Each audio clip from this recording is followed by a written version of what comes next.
Canım. Ne tabii? Ne bak?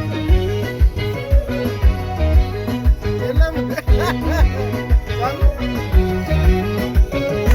Siyah ifamooti dukkanaa soora jireenyaa gammachuu kan keessi achiisi kana yeroon ulfina kee galchuu.